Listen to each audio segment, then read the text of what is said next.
In the architectures that we have discussed so far, you'll notice that whatever components were added, be it the inception module, the bottleneck layer, or the residual block, none of them affect backpropagation in any way. They're all different ways of connecting inputs to outputs, and as long as one computes the chain rule carefully and accounts for the gradient through all possible paths that reach a particular node, backpropagation can be implemented as is. In this lecture, we'll move on to talk about a few more recent CNN architectures that have been developed since residual nets.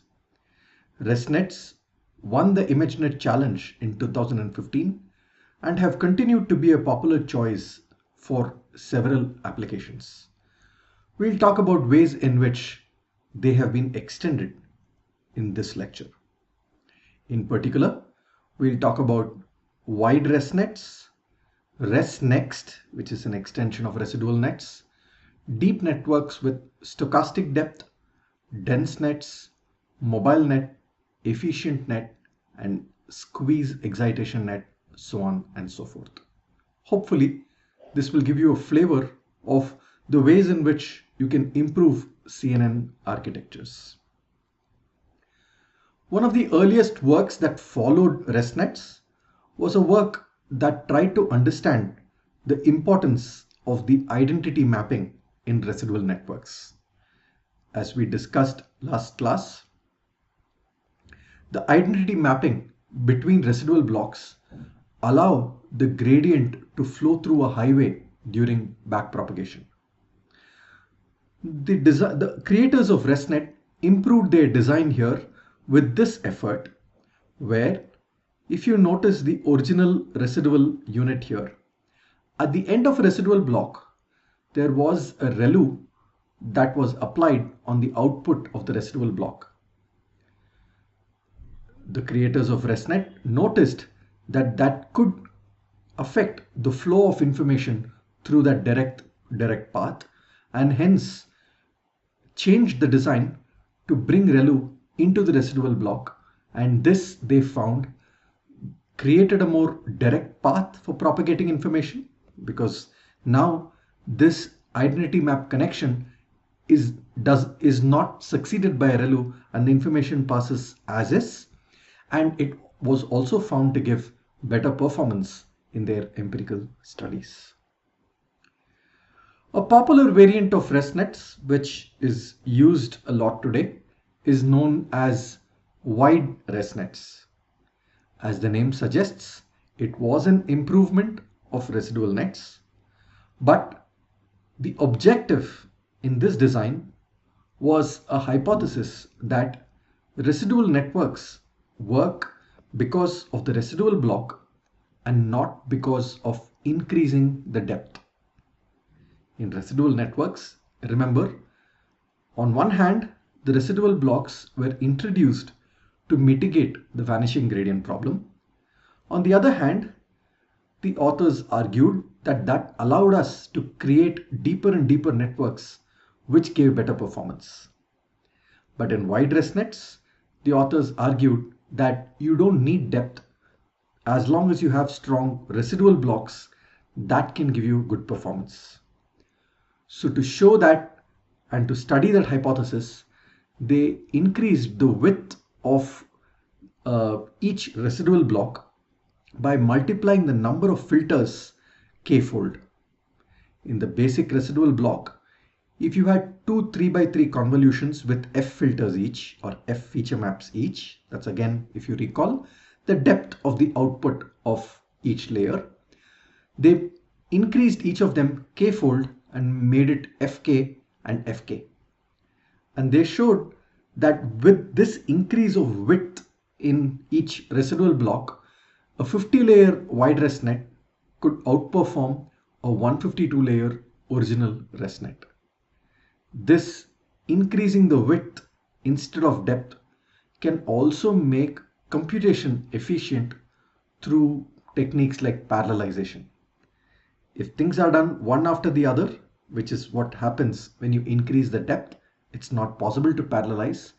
But when you increase the width, you could potentially send each filter to a different computing unit and then retrieve the results and take it forward. So increasing the width instead of depth has a computational benefit too. Another work that was again by the creators of ResNet was known as aggregated residual transformations, which was also called ResNext. As the visual shows, if the left block is the original residual block, the right block, which was what was proposed in ResNext, was a multiple branches in each residual block. So you can see here that you have a 1x1 con with 4 filters, then a 3x3 con with 4 filters, then a 1x1 con with 256 filters. So this reduces the depth to 4 and then increases it to 256, keeping in mind the same idea of the bottleneck layer. So they did this along 32 different paths and showed that this could improve performance. In a sense, this tried to bring the idea from inception module into residual networks. Another interesting extension of residual networks was the idea of deep networks with stochastic depth. The way to think of this approach is to think of dropout in terms of residual blocks. Because now residual blocks are connected through identity connections, this now gives you an interesting direction of dropping layers. You could not have done this with simple feed-forward networks or CNNs, feed-forward CNNs, because if you removed a layer, the network would get disconnected. But now, because of the presence of the identity connections through residual blocks, you could now randomly drop a few of the residual blocks in every mini batch iteration.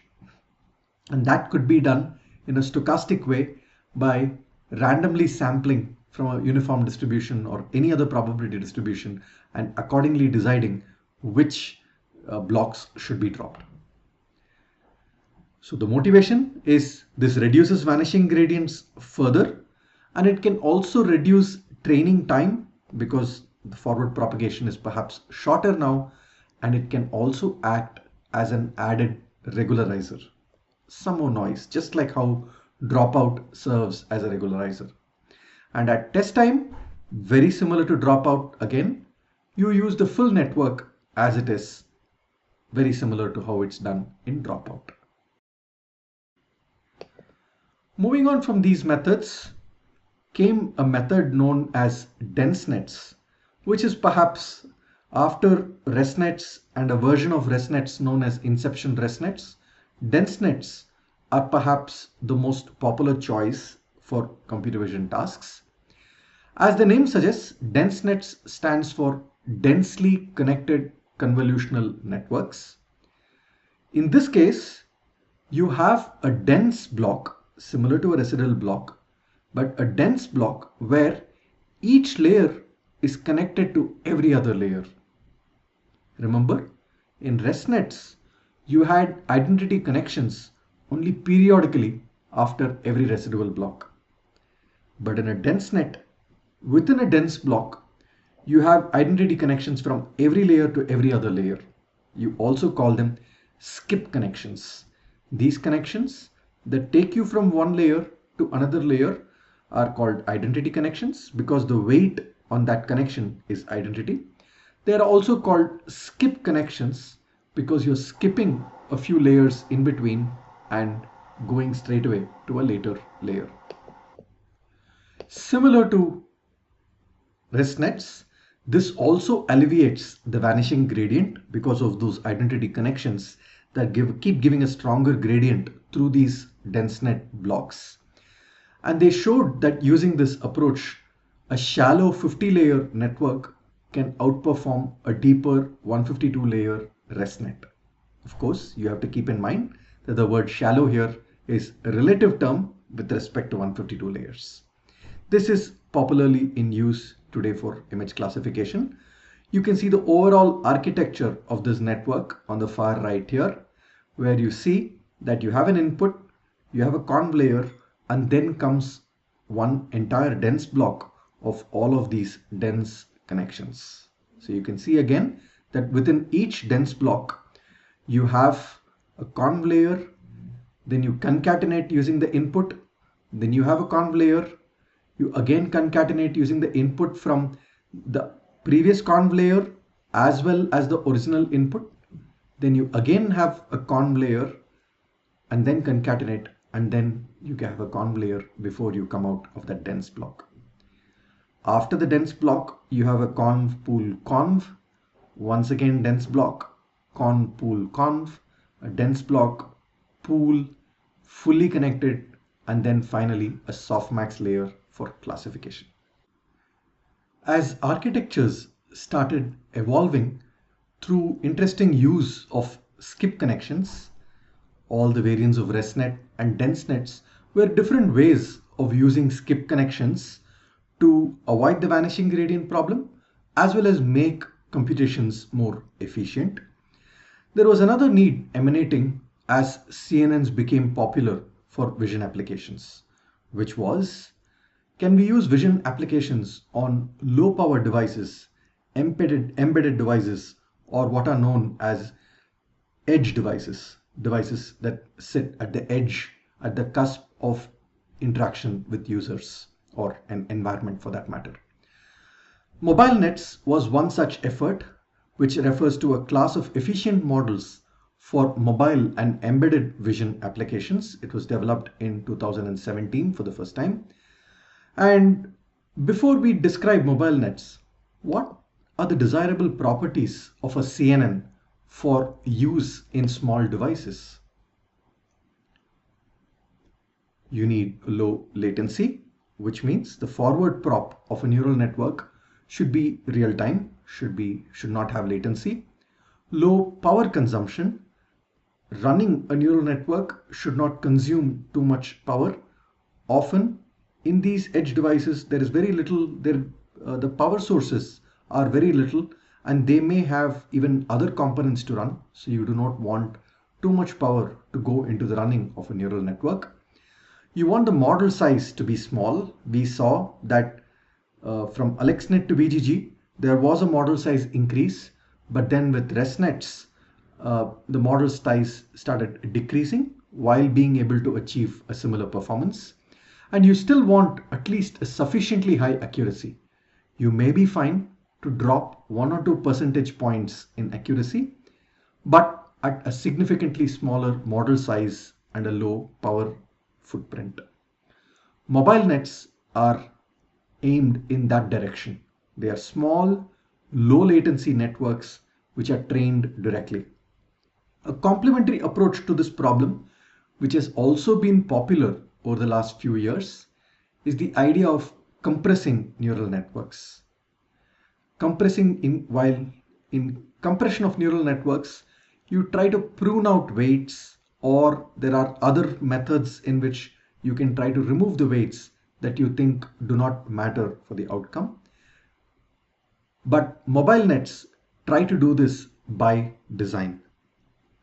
The key ingredient of mobile nets is one of the variants of convolution that we talked about in the first lecture this week, which is depthwise separable convolutions. In your standard way of convolving it would be to do a dk cross m convolution and n such filters. But now in depthwise convolutional separable convolutions, what you do is you first convolve only on each channel. So which means this is dk cross 1 m different times. So if there are m channels, you do dk cross 1, dk cross 1 on the second channel, dk cross 1 on the third channel, and so on and so forth until m channels. This is going to give you a certain set of outputs. Now on these outputs, you concatenate and then run a 1 cross m convolution along the depth.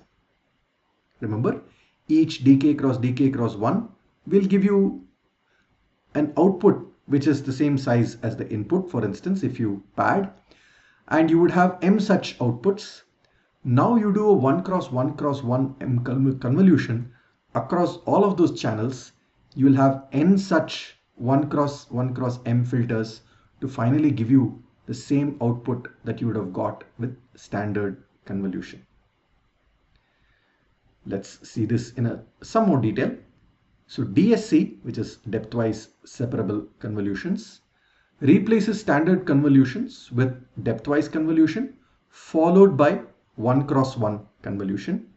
As you can see, 1 cross 1 convolution is a very popular choice to reduce computations in CNNs. And DSC applies a single filter to each input channel. So how do you think this helps over standard convolution? Let's try to take a few dimensions and analyze this carefully. Assume that input is df cross m, and output feature map after a conv layer is df cross n, assuming that the size did not reduce. Now if you assume padded convolution to ensure that the size does not reduce. Now let the square convolution kernel be k, rather k cross k.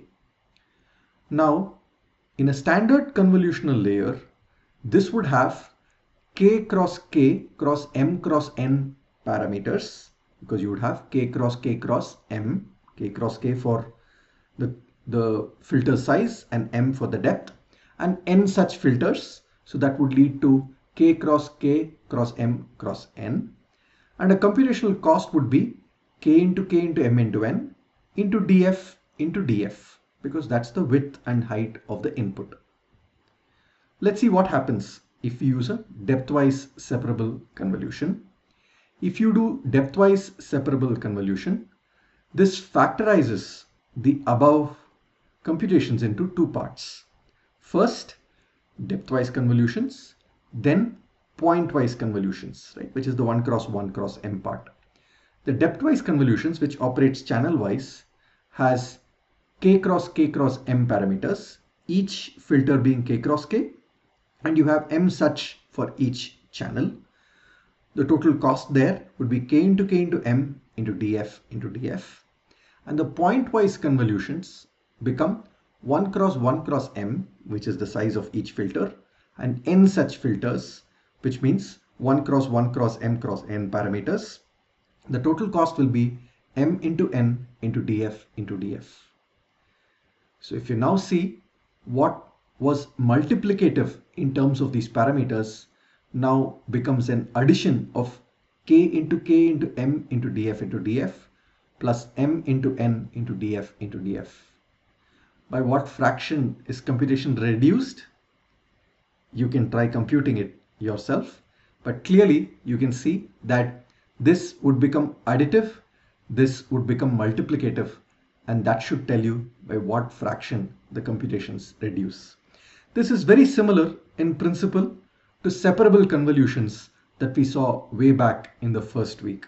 Remember, even in separable convolutions, instead of using a 3 cross 3 filter, which may have 9 computations, if you do a 3 cross 1 filter followed by a 3 cross 1 filter along the other dimension, you're going to have 3 plus 3, which is 6 computations. It's a very similar principle here, and you can work this out as to what fraction of computation is reduced. To summarize, depthwise convolutions filter feature maps channel wise, and pointwise convolutions combine the feature maps across channels. Standard convolution try to do both at the same in the same step. The mobile net architecture also had a couple of other components to help improve the performance. So they had, after the depthwise convolution, they had a batch norm and a ReLU layer, and after the pointwise convolution, or rather 1 cross 1 convolution, they also had a batch norm and a ReLU layer. That's what they found to give good empirical performance.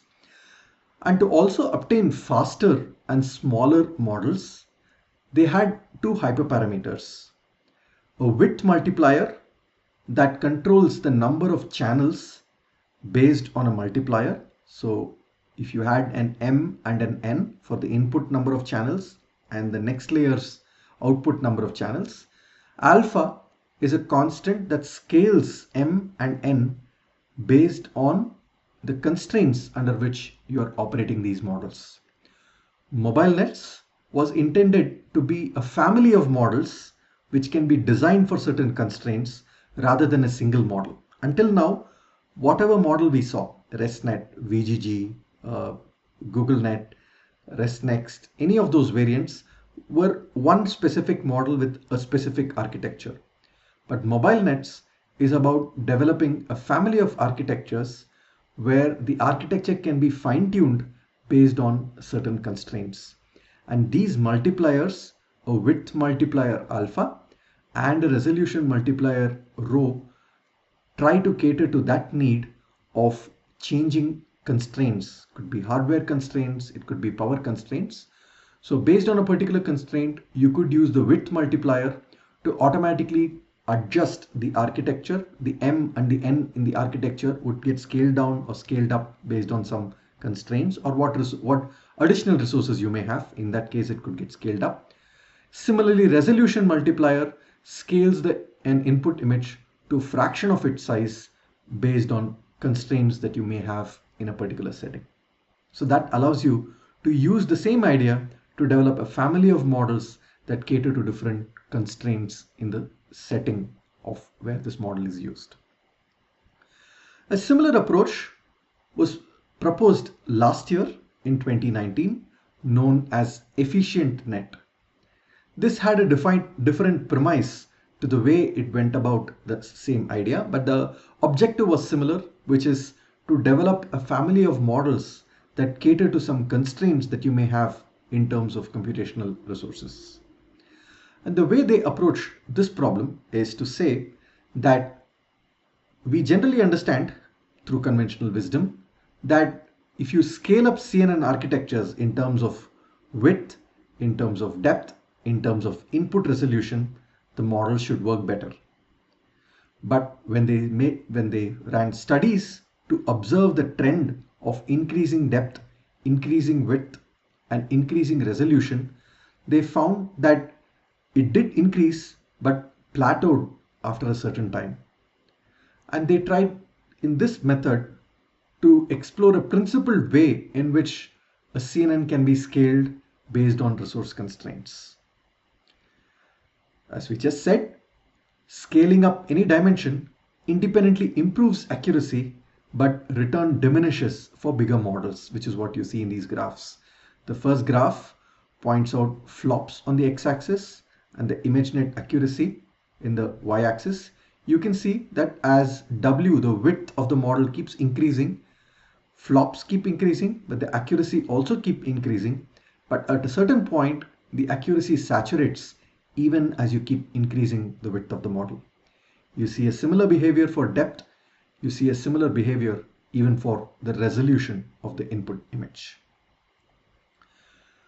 So the inference that they made was it may be critical to balance all of these dimensions while scaling up or scaling down a model. It is not about only increasing width like wide ResNets. It's not about only increasing depth like in ResNets itself, but one should consider changing the width, changing the depth, and changing the input resolution carefully in a balanced manner to get maximum throughput with your resource constraints. So how do you go about doing this? They proposed a new scaling method known as a compound scaling method. The idea was you could scale your architecture given a particular baseline architecture. You could scale the depth, width, and input resolution of the image through your current model design using a single scaling coefficient called phi.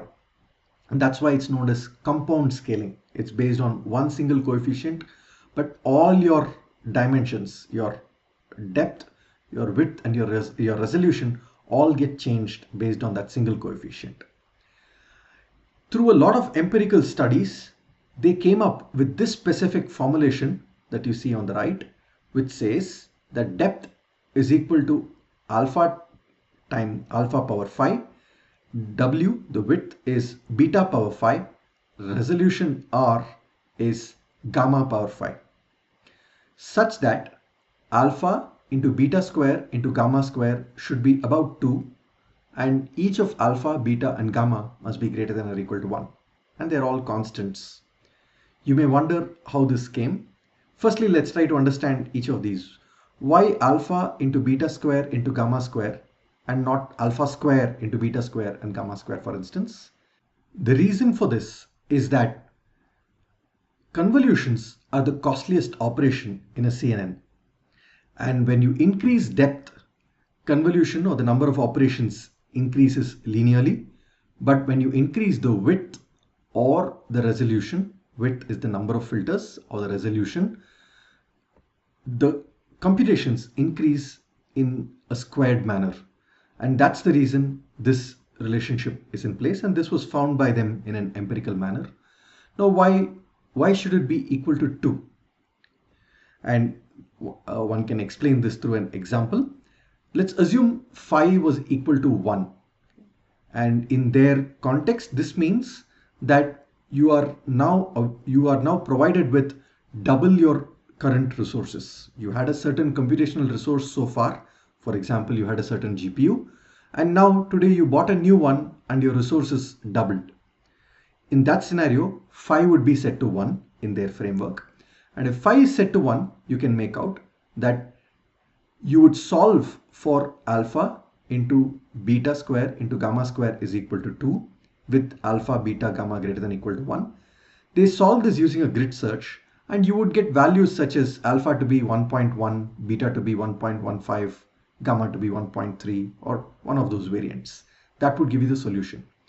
Now when you do that, you will notice that D would become 1.1 times the old D, W will become 1.2 times the old W, and R would become, say, 1.3 times the old gamma. So now when you multiply all these dWr, you would have dWr will be alpha into D into beta into old W into gamma into old R. Now because D, W and R were old ones, the new factor which gets added will be alpha into beta square into gamma square, because that's how things will increase now, which will now be 2.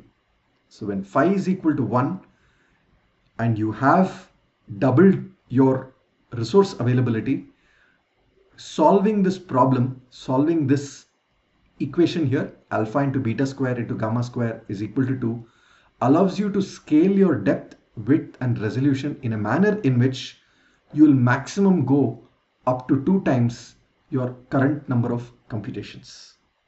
That's the way you go about doing it.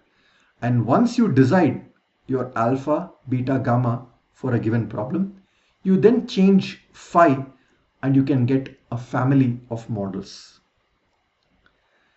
One question here: for any compound efficient phi, the total flops will approximately increase by 2 power 5. Why is that so? I think I partially gave you the answer already.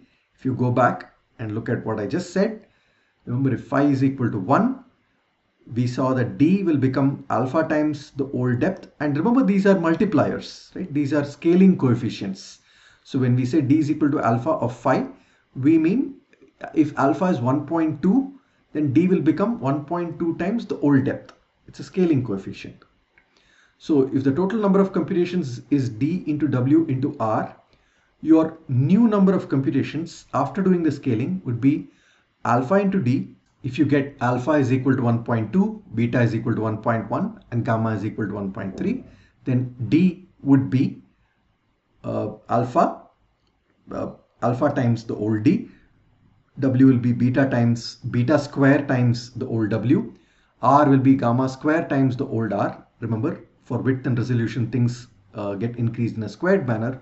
So now you know that it will be the new depth would be alpha into old D into new total number of computations would be alpha into old D into beta square into old W into gamma square into old R, which would effectively become 2 times your earlier computations.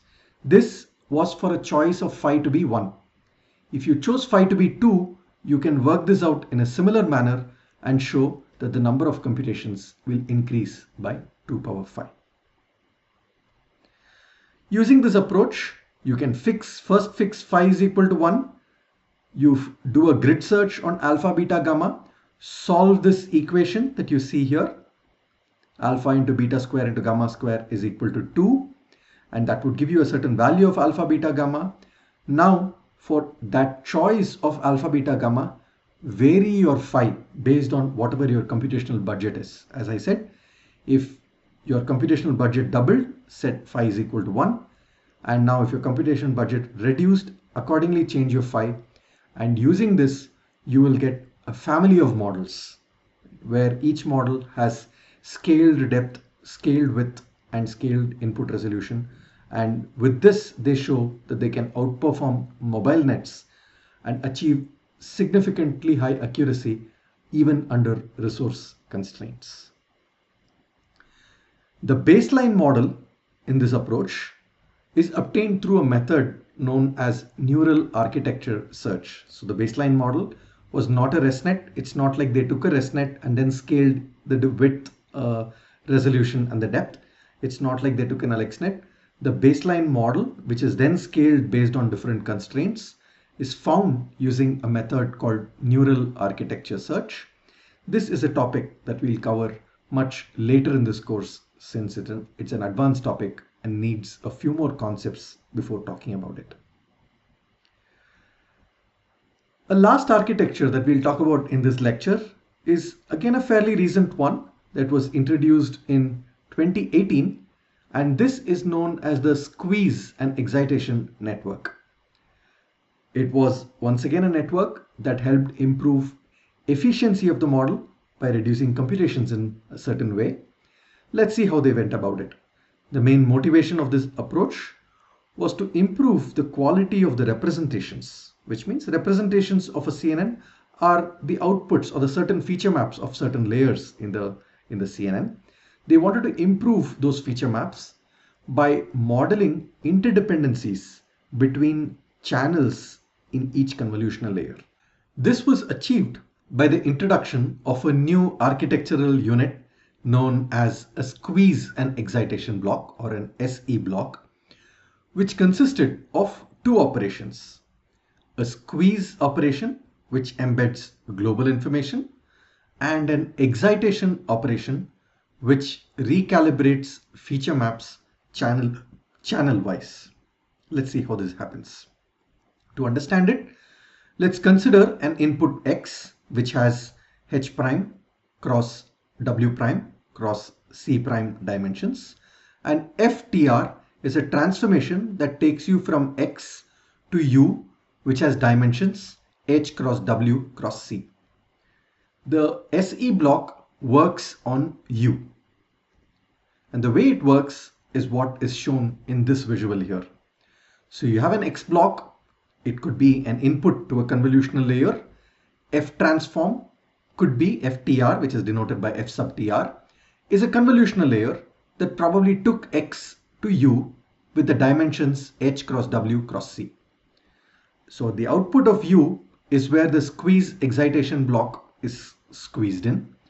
And what it does is to do two things, as we just said. Firstly, you have a squeeze function, which is denoted by F squeeze in this visual here, where you take each of these C channels in U and do global average pooling. Once again, as we talked about this earlier, in global average pooling, you take the average of all the pixels in each of these channels. So you have C channels here in U. For each channel, you take the average. That gives you, by doing global average pooling, you would get one scalar per each channel. So this channel would give you one scalar.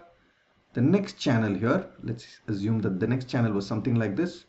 Averaging all of those values will give you one scalar.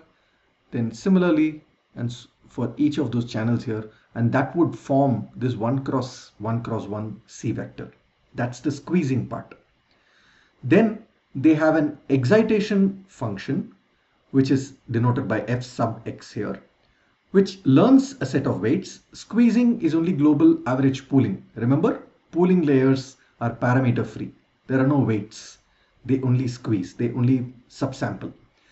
But then they have an excitation function here, which is parameterized by some weights w, which reweights each of these scalars here by certain numbers based on weights.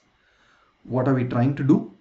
We are trying to learn the relationships between the channels and weight each of these channels' outputs accordingly. These learned outputs of the excitation function are then used to multiply each of the channels in U by these values to get the new output x tilde. You can see that x tilde has the same dimensions as U, h cross w cross c, but now the values in each of these channels are scaled by the values that were learned through the excitation function. The SE block can also be placed inside a ResNet the way you see in this visual. So you have a residual block and then you take it through a new SE block that's embedded inside the ResNet. In this case, the first step, the output of a residual block is h cross w cross c. The first step is global average pooling and the size becomes 1 cross 1 cross c. Now, using a fully connected layer, you reduce the size to 1 cross 1 cross c by r. Remember, bottleneck layer, you try to reduce the number of computations. It's the same idea here, where r is a hyperparameter that controls the size of that hidden layer. Then you perform a ReLU. Then you again increase the size back to c and then do a sigmoid and then send it back to scale and improve the original volume that you got in the residual block. So this is known as the SE ResNet, where the squeeze and excitation block is embedded into the ResNet module. Just to explain this, the output of fx is the set of C numbers between 0, 1, each detailing how much attention each channel receives. We talked about it as the scaling for each channel. And this becomes a simple way to increase model depth artificially. To scale up each channel is one way to increase the effect of model depth. And this could be added to a wide variety of convolutional architectures, not just ResNets, but it could be added to many architectures and can help improve performance with very little added cost. To conclude, please follow the readings of lecture 9 of CS231N. There is a very nice Google AI blog on the mobile net worth reading and an optional lecture of Svetlana Lazebnik. Your exercises were: by what fraction is computation reduced when DSC is used over standard convolution, depthwise separable convolution, which was on slide 10, and for a compound coefficient phi in efficient nets, total flops we said will approximately increase by 2 power 5. Why? We partially answered the questions in this lecture, so we won't answer this the next time, but these are a couple of things for you to think through at the end of this lecture so that you know you've understood what we discussed.